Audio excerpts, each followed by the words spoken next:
Tries to slog sweep it. Pakistan was playing with a negative approach, just 4 bowlers. That sounded beautiful. Every time Babar comes on the crease, we expect an 80 or 100. So Steve Smith goes for 78. Sajid, you'll have to drop, that's according to me, and bring in Zahid Mahmood. Back for trying to do middle stump. It's the spin.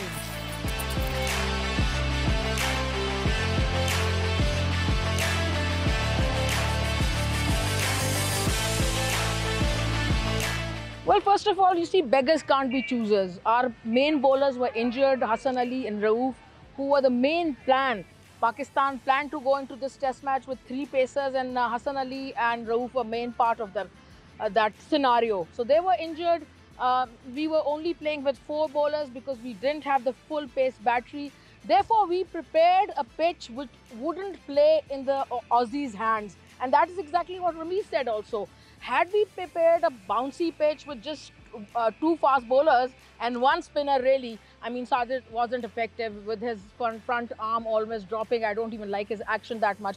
So he wasn't effective. So basically, it's for me, just 3 bowlers. With 3 bowlers, you couldn't have prepared a pitch which had some bounce or some liveliness, or a typical Pindi pitch which has something for the fast bowlers. So we had to opt for a flat pitch. They had to prepare the flat track because they didn't want to lose the first test match and then be under pressure the whole series. And that is why you got that pitch in Pindi, the dull, drab, dull as a dodo pitch. And that is why it happened.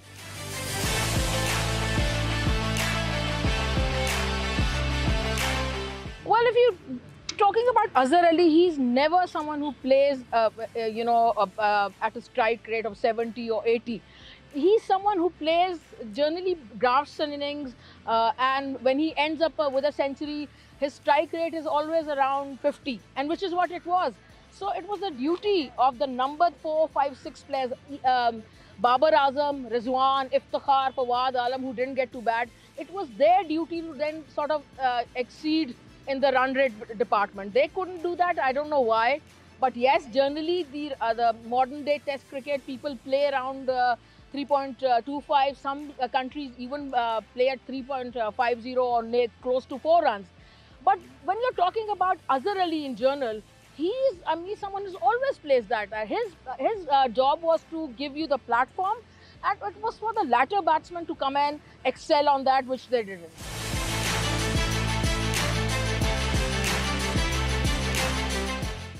Well, he's a fantastic young batsman. I have been saying that on social media, on television, radio, wherever I go. And I detest the term parchi. And that is why he celebrated like that, saying, where's the parchi now? Or where are the people who were calling me parchi? He's a good young player. He's got a good one-day record. He showed that he has the test match game. I don't know why Wasim said that or what were his reasons, but he has a good test match game. You saw that he played strokes all over, whether it was leg side or the drives or the straight drive or the full face, or if he had to sweep, he played all the shots. So for me, he's a test player. Even if it was the flattest deck in the world, to play like that against an Aussie attack, I think it's commendable. And for me, he's really arrived. In fact, he arrived a few years ago.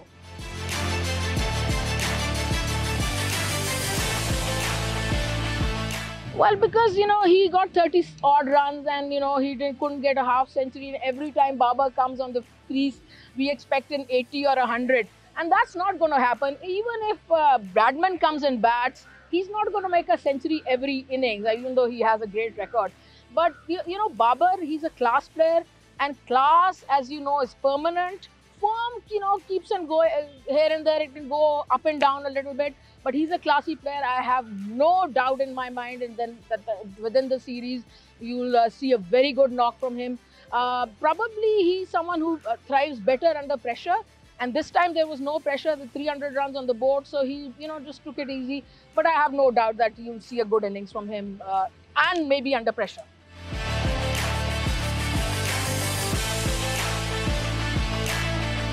Well, for them also, it was a flat track. Pakistan was playing with a negative approach, just 4 bowlers. When you're playing with 4 bowlers, that you can't win a test match or going for a draw. And they also realize that Aussies are pretty sharp. and the pitch was flat. So they also took advantage. They've got some great players in Labuschagne and Smith, Warner. So they also got the same thing, batting practice. When the pitch is a little different, maybe Karachi pitch, we'll have to see in Pakistan playing with 5 bowlers, I hope. If they're under pressure, if they lose a few wickets early on, then we'll see what they've got and how they can play on this subcontinent track. But they've been playing in Sri Lanka and India, so they know how to play. And these are seasoned batsmen, Warner, Labuschagne and Smith. And it won't be easy for the Pakistani bowlers to dismiss them. They'll have to make plans. They'll have to have those team meetings, see where they play their shots and get their runs, maybe block them, maybe tempt them, and have different plan for a different batsman. So the Aussie batsmen are still going to be difficult.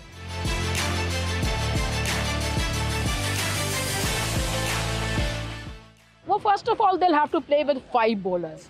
They'll have to play with 2 spinners. Numan, you cannot drop. He bowled well and he's a good bowler. Sajid, you'll have to drop. That's according to me. And bring in Zahid Mahmood, who's a wrist spinner. So he probably have a little more effect. Then you'll have to have 3 fast bowlers. Those 3 fast bowlers for me are going to be Shaheen, Rauf and Azer Ali. And of course, when you make these changes, you're going to be dropping Iftikhar, Naseem and of course Sajid.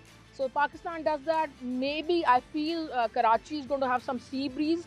Evening sessions in Karachi are favorable for bowlers because of the sea breeze. You get some swing, movement, reverse swing even. So there is going to be that for bowlers, and the last 2 days, of course, the spinners can also get some turn.